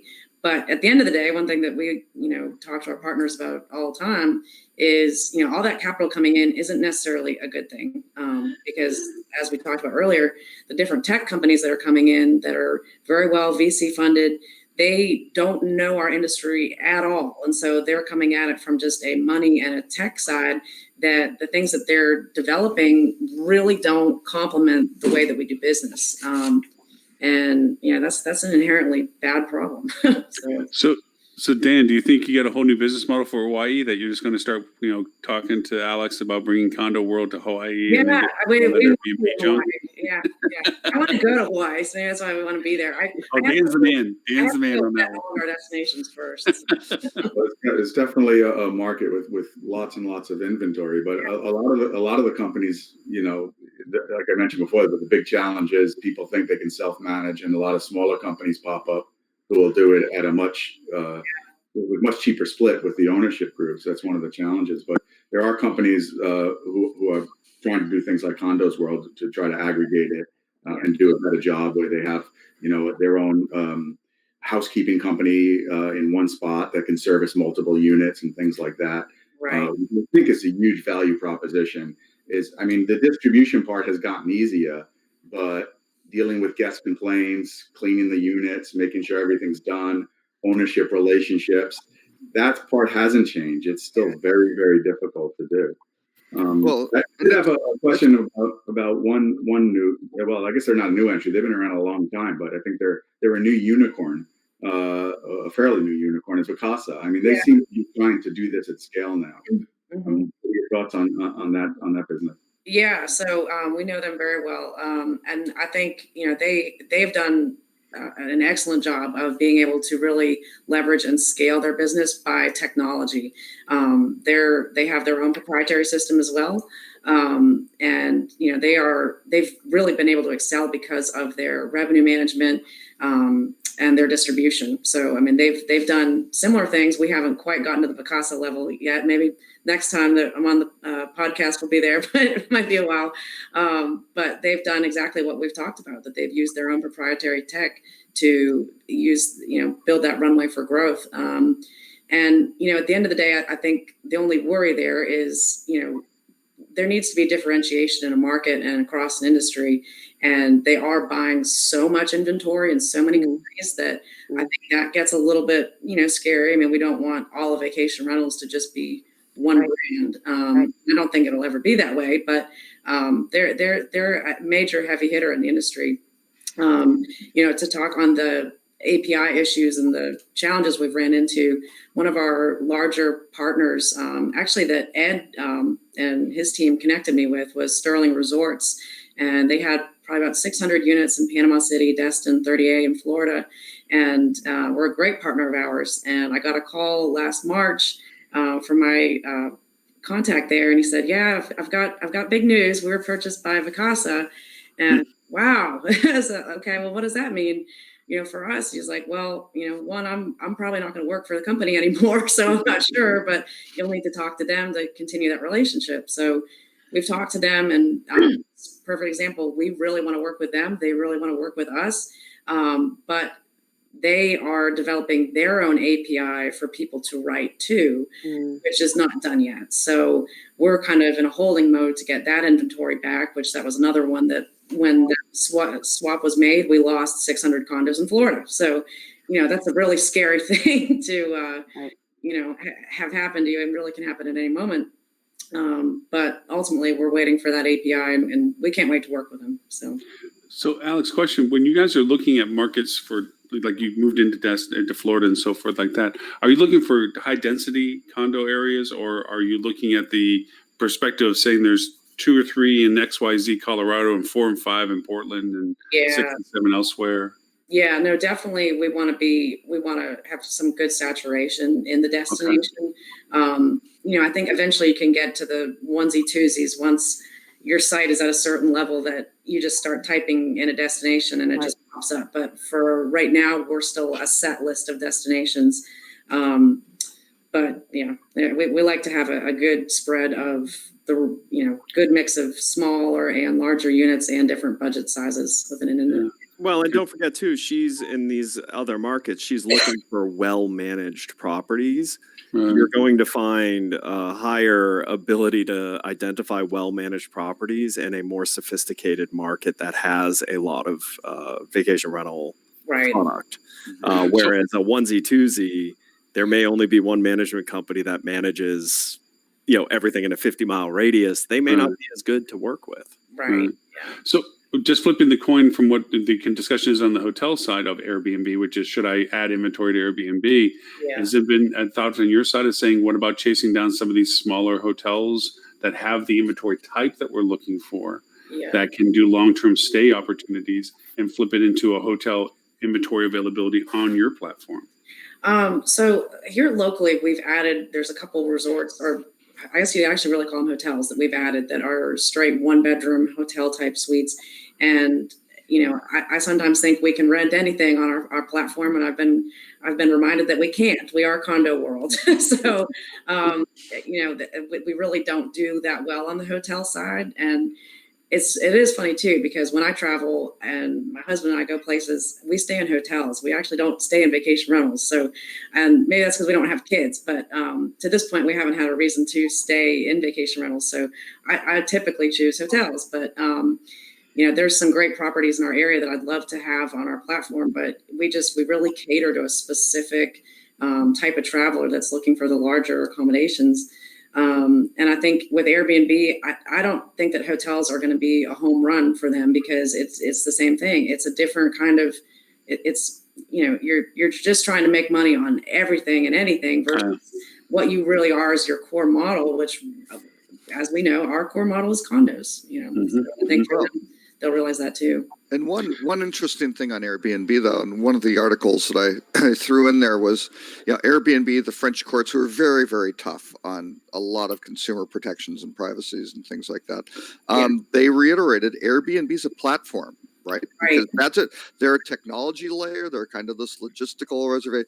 They don't have anything to do with property management or real estate or anything like that. And you mentioned Vacasa. You look at the bottom of their website, and there is just a laundry list of all of their licenses and where they're registered to do business. Those are really, really very, very different, very, very different business models. And I think the hotel industry kind of looks at it and just kind of goes, oh, well, that's just vacation rentals, and they don't really understand the nuances of the difference between like what a condo world would do versus a Vrbo versus an Airbnb and all these. So I mean, we're not as there's a lot of tech companies coming to the market that they say this is just a completely fragmented industry, and that there was no tech side of it until a few years ago. That's not the case. I mean, the companies that are still around, like the Condo Worlds and several in our market here and others, we've been doing some of these core operational and marketing things for years. we don't write our reservations down in a book. I mean, we have a property management system. We're not that archaic, but I read articles all the time that they make it seem like we've just been in the woods, and it's not exactly that bad. Lauren, I have to drop off now, so I got Val, thank you. And if, Very nice to meet you, Val. Thank Yeah, you. you too. we Alex. hope that you get to join us again. And if people want to know more about you or Nor1, where is it they can find you? So Nor1.com. You can find me on Twitter at Valen Perini. Yeah, that's it. Okay. All right. Val, Thanks. thank you. The only way to find her. See you again soon. Yeah, and Robert and Ed And- always know where to find me. Or she drums for the Rogues, which is also, No, that was 2 bands ago. Robert. oh, two bands. Oh, All right. see, Forgive Bye. Robert. His old Bye. mind is going. exactly. Robert's, Bye. things are fading off. Anyways, we've kept you here, Alex, for an hour and a half. We asked you for only a half hour, and we sincerely appreciate all the time for it. I didn't know if there's anything left, any stone unturned that we wanted to make sure we didn't miss, or any of the questions that we didn't miss. I've gotten pretty much cumulatively what had come through. There was some very specific questions, but I think we aggregated them into some of our other questions, so I think we're okay for those. Anything that we didn't miss, or any closing things that we want to say with Alex before we try to take on one or two of Robert's efforts of topics? I'd like to ask a question, if I may. Alex, what's the heaviest suitcase you've ever taken on a plane? Oh my God. Probably at least 65 pounds, I'd say.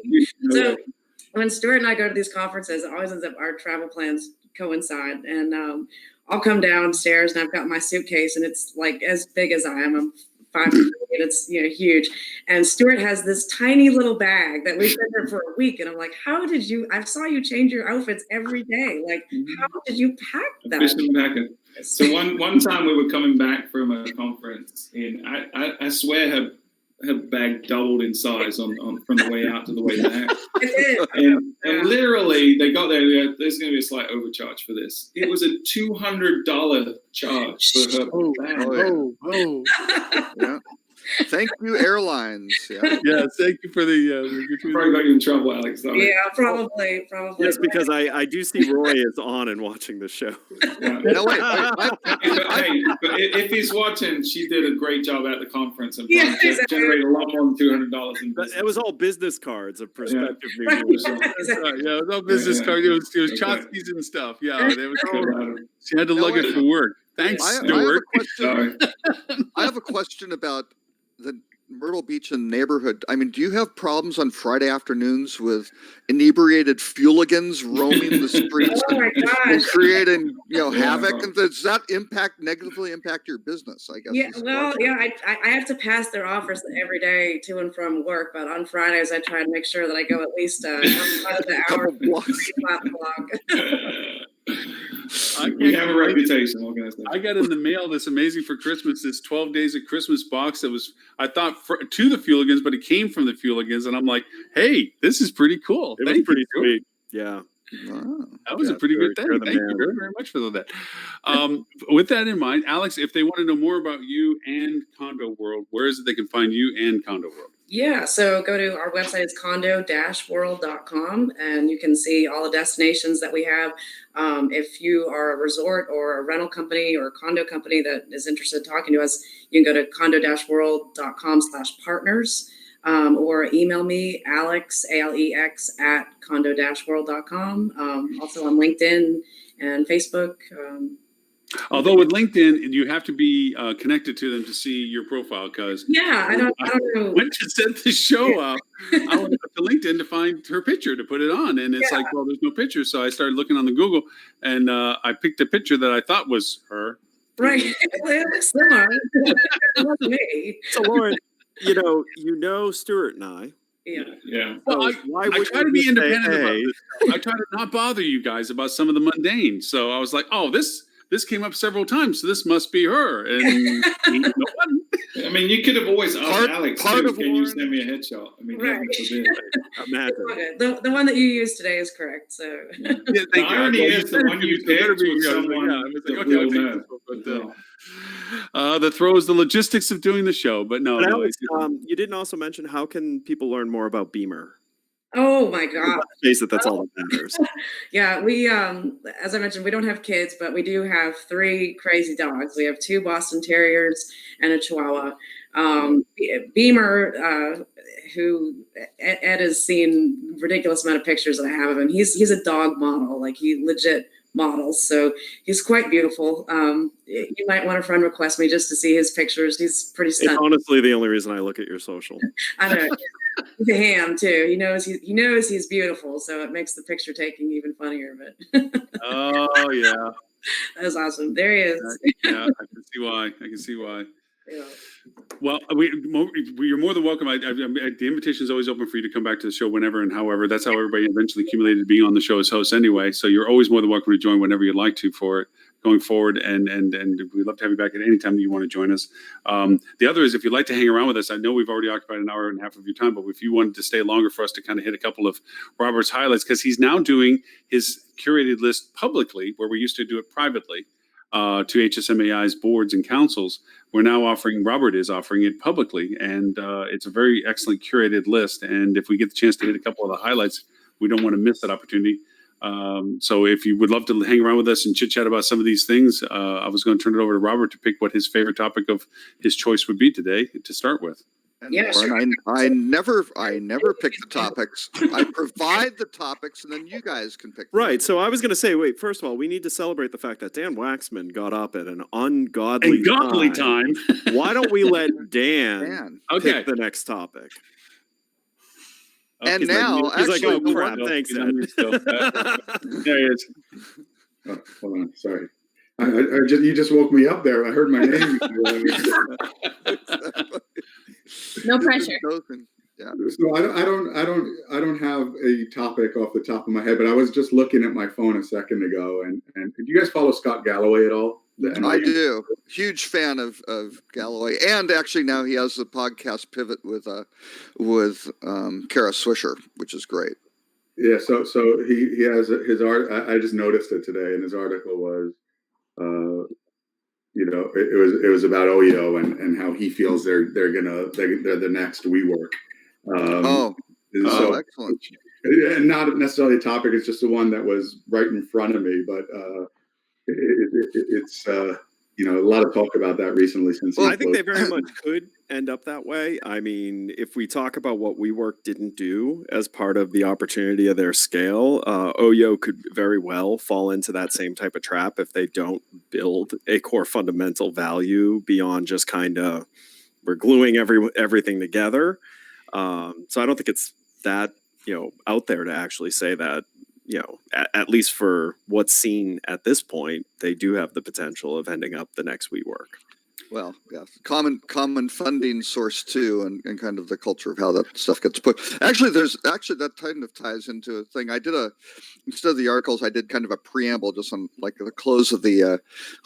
So basically, a lot of growth for the U.S. hotel industry, at least, has stalled out. Right. So for the year, occupancy was actually off about 0.2%. ADR was only up about 1.1%. So RevPAR increase was like under a percentage, right? 0.8%, which is not great at all, because obviously expenses are rising much faster, particularly labor for hotel groups and that. So that's putting a margin squeeze. But I thought a very interesting thing that came out was the Baird STR stock index, which happened to be up 6.1% in December, and was actually for major hotel brands up 40% this past year in 2019. And for the REITs was up 10%. So that averaged to a 30% increase in the valuation of those publicly held companies off of an industry predominantly U.S. based, which was up about 0.8%. At least. So, Alex, we need to precursor you with Robert. Robert is the docent of hospitality, where he first started keeping records of statistics and data back when Sanskrit and mud tablets were working, and pretty much kept his own data source. Once we developed an alphabet and kind of the whole numerical thing, it got so much easier. I mean this as a complete compliment. There is nothing that can be stumping Robert when it comes to either the history of or the source of anything. And I mean that as a genuine big compliment. He can come up with. He is the Yeah. I mean, in a couple of 100 years, when we're his age, then we'll probably all have that. To be fair, Exactly. I mean, He lived one of the it. reasons He was why there. Yoda was so Easy. smart is he was 900 years old. Exactly. And if Yoda said something, you couldn't really disprove it, right? Because you Right. go, well, I don't know. I don't know, but Rob was really there.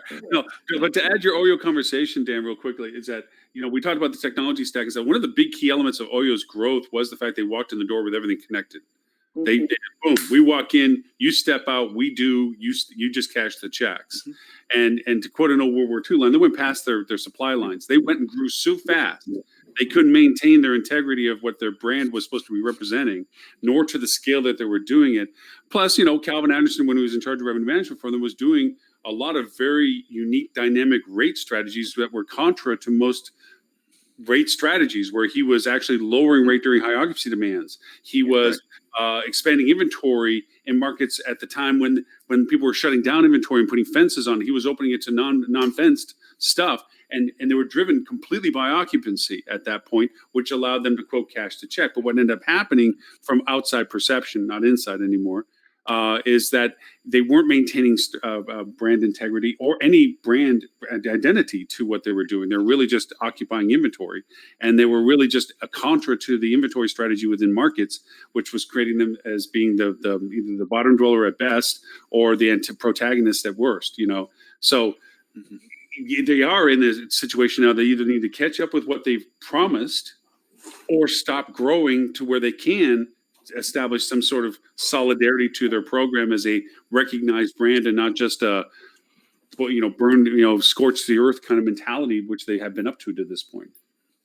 It's interesting. I mean, it seemed to work. I mean, is it a developing market model? Is it a model that could succeed in a mature market? I mean, in India, it made a lot of sense because you had a lot of these mom and pop operations who had no idea how to run things. You put a little bit of process around it and technology. It doesn't have to be the best, and it works well. But then you come into a mature market in Europe or the US, you need a lot more than you might need in those markets. I wonder if that's a limiting factor.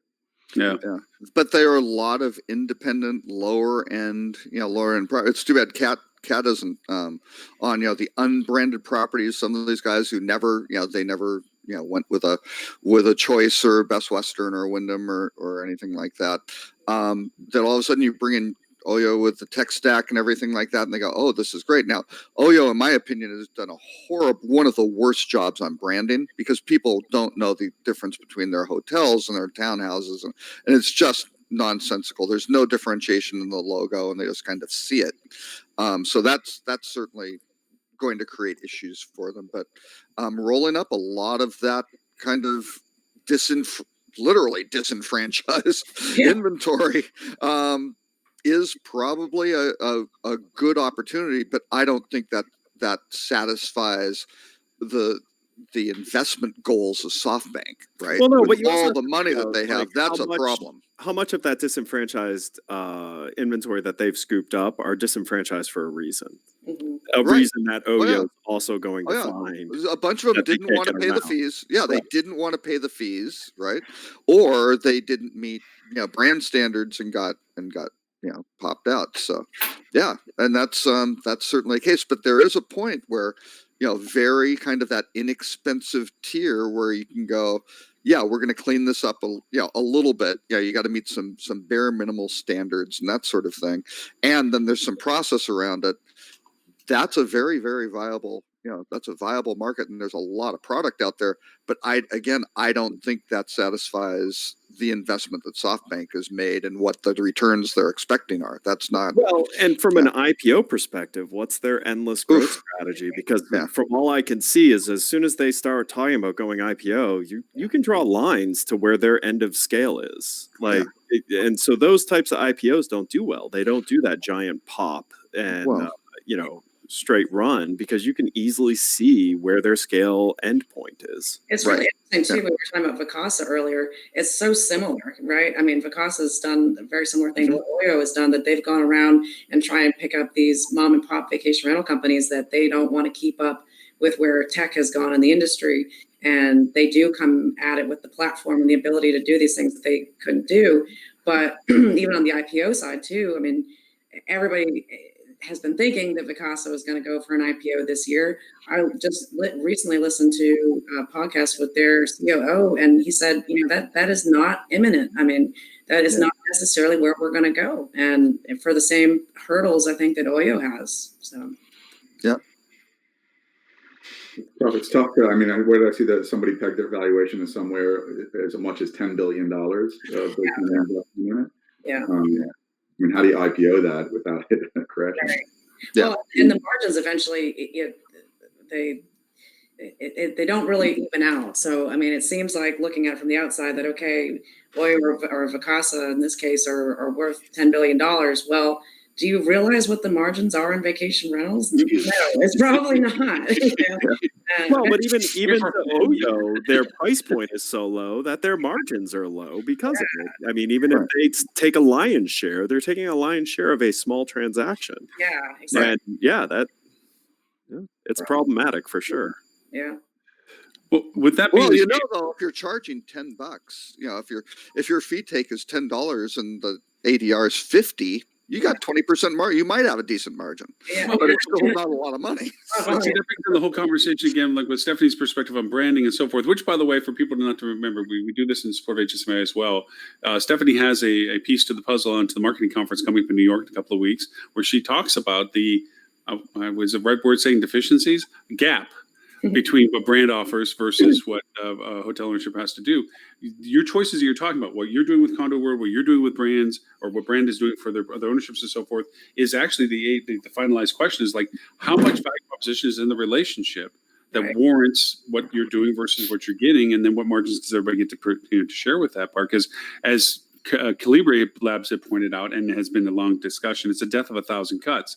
All these channel distribution costs are slowly bleeding you in variations, and everybody has a small piece by themselves, doesn't mean much, but by the time somebody goes to cash a check that owns the hotel or owns the distribution platform or what have you, that check's really small compared to all the amount of cost that went into the creation of its services. Right. So that's really the question it's coming down to, is where does that value proposition come in? That's why I think like data layering places like Happy and so forth have an interesting niche, because they can expand that value proposition. They can make things work that didn't work before, so you can take a more affordable option and combine it with another affordable option, rather than being held hostage at a higher costed one that had those two components already there, but knew it and wanted to charge you for it. So, yeah. But still, the challenge with Happy, and I'm a huge Happy fan, is that when you bolt all this stuff together, that's only part of it. That's kind of the plumbing, right? So the plumbing's now kind of, but you still have to operate. Conversion. Yeah, exactly. Yeah, you then have to still run the business and then use those systems, effectively to do what you need to do. So there needs to be strategy wrapped around it, not just bolting it together. So I have a question for Stuart about one of your articles that was misconnected by link. So I had to dig into it a little farther. The New York Times article on podcasts. That was misconnected too? Yes. I think there was a problem with when I move things in order, that there's something within MailChimp that I've discovered that the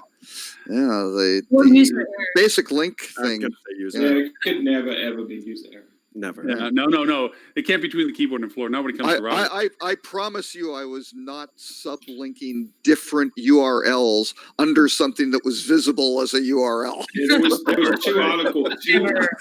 That would be too much effort. That's way too much work. But that is way too much work. Well, I didn't read that podcast article. So okay, well, as a resident expert on podcasts, since you are the award-winning podcast Fuel. Oh yeah, Facebook is coming after you, Stuart. Yeah. Okay. So the New York Times talked about the fact that Facebook is looking into creating platforms that are associated with categories such as travel. Mm-hmm. Do you see the value proposition in somebody talking about their destination? Yeah, I mean, I think with any, a lot of people come to me and ask me about advice if they're starting a podcast. And the thing I think that made us successful, and what makes a lot of things successful, is you've got to start with the why in all things in life, but especially with a podcast. If you understand who you're trying to talk to and what value you're providing to them, then I think you can have a podcast on absolutely any subject you want, because it's such a niche opportunity to reach people that are seeking out your information. We've dabbled with it, honestly, in the Myrtle Beach destination, because one of the businesses we own operates myrtlebeach.com. So we've toyed with it. I think our local CVB is coming out with a like a destination specific program. I don't know if they're going to be successful because I don't know if they've really thought through what is the purpose. If you're passionate about something and you care about it, there are other people out there that care about it. And if you talk about it authentically, I think you can have success.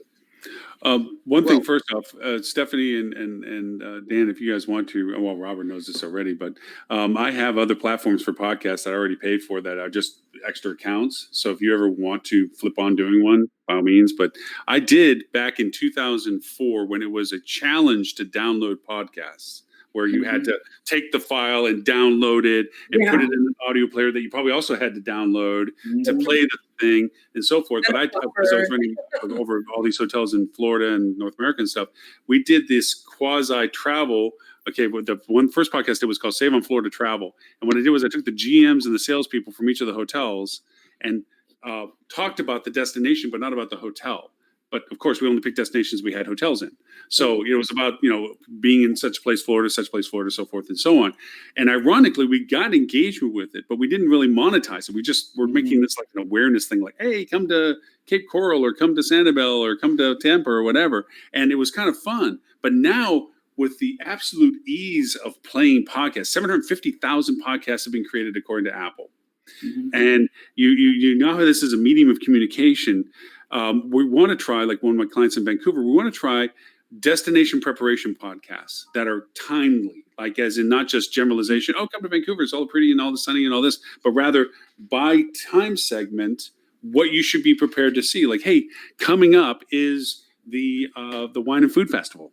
And so, these are there's 88 locations, blah, blah, blah. This is what you should prepare for. Tickets at the bus are this much, so forth. Because the first reaction would be video medium. Like, hey, let's show you stuff. Right. That's the real good medium. Like, let's show you some good stuff.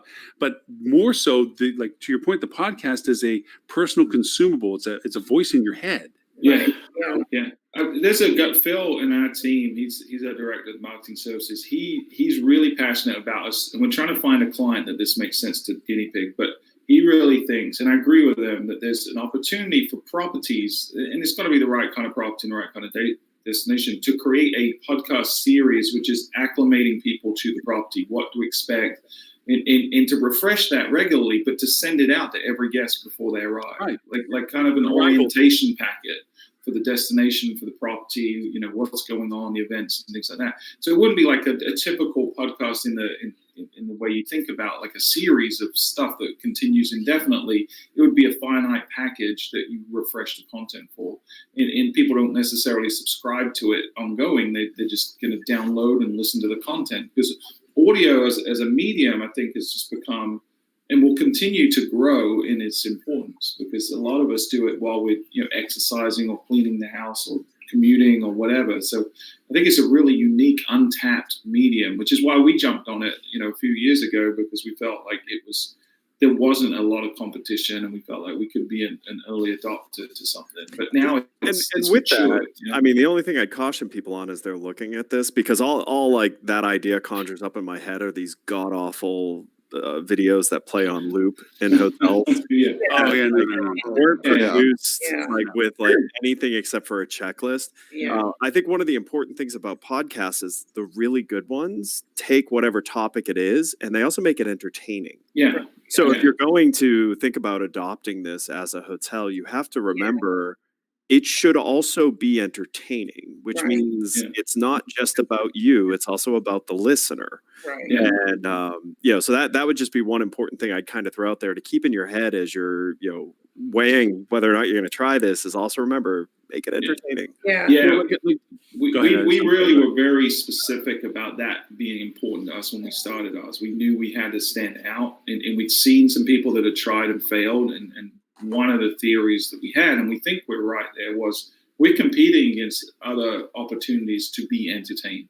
People do want to be educated, but there's a reason that we're kind of silly on our show, and we have these little memes that go on throughout it, and we don't take ourselves seriously, because if people aren't laughing or enjoying what they're listening to, even if they're getting value out of it, they're probably not going to look to do that when they could do 1,000 other things at that time.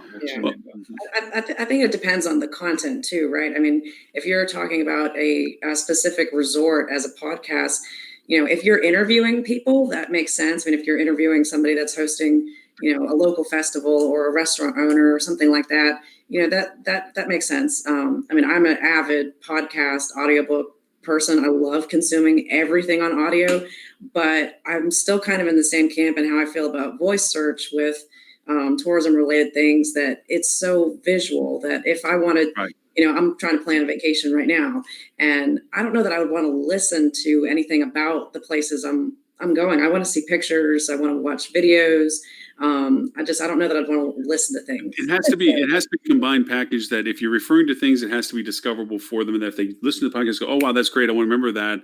So I want to go to that restaurant. I want to go do that thing. It's in what you supply as a part of their relationship with you or whatever you're supplying to them.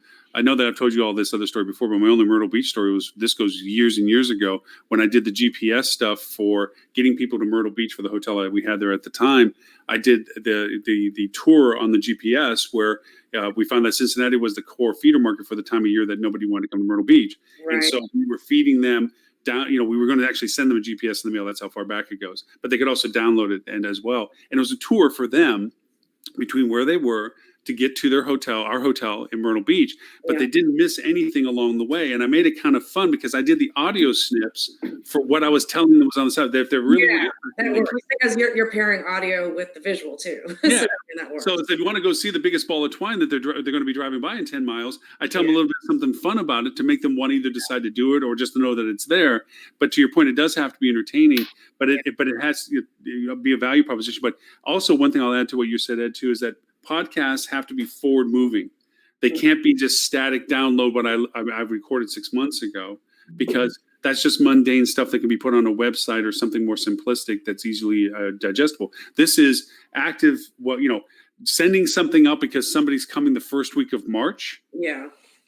That's more valuable because you're going to talk about what they should be doing in the first week of March when they come to your resort than it is welcome to, that's white noise. And or to your point, replaying displays in the lobby. It's just generic information. So if you're going to do something like this moving forward, I think that's the real value proposition of podcasts. But I was just curious about what you thought about that, Stuart, because it is. It's because now also with us looking for a car these days, it has an Apple Play, Android, all that stuff makes podcasting a button. Bing, and now you listen to what you want to listen to. Honestly, I think no one else should create any more podcasts. We've got enough. Okay? I don't want any more Well, now that you're the award-winning podcast, well, I mean, even I was telling you, I was beating my chest about this. I restarted my podcast 5 weeks ago, and I have over 2,000 people now. Yeah, I mean, there is an audience. It builds quick for sure. Yeah, not up to your cellular numbers and so forth, but I can only hope and dream.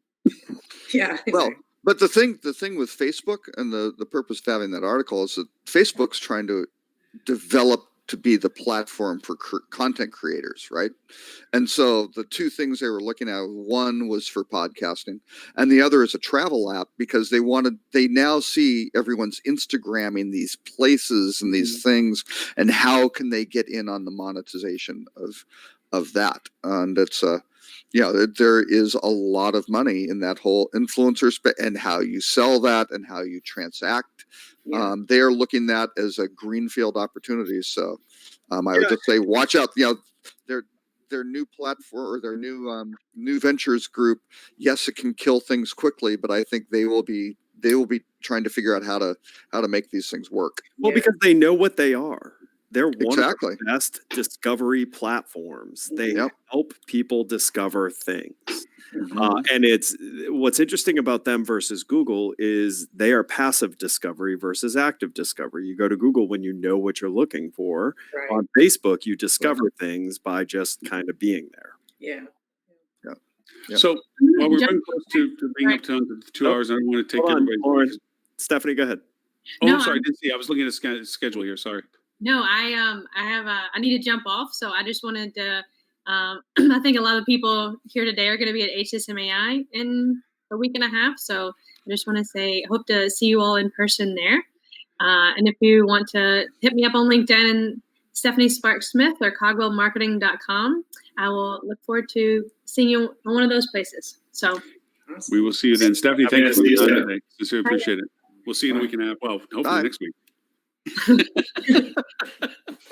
I am also gonna hop off, guys. Yeah, me too, but- because I won't get to eat lunch if I don't. Yeah, and I've got a call with Ed in like an hour, so. Yeah. Oh, you gotta gotta prep for mentally that. That prepare takes for an hour that, just to for get sure. ready for the mental Yeah. duress. Yeah. Um, Do you guys still want to have a good discussion about Flip 2 online in front of everyone? listen, Yeah, we should. Actually, You should just have your call now. In front of the audience. Talking about data on our next Yeah. call. Thank you. Alex, again, I know we asked you earlier, but if you could recount again how people get in contact with you and Condo World, where is it they can find you? Yeah, our website is condo-world.com. You can also go to condo-world.com/partners if you are an interested condo resort property that wants to work with us. My email is alex, ALEX, @condo-world.com.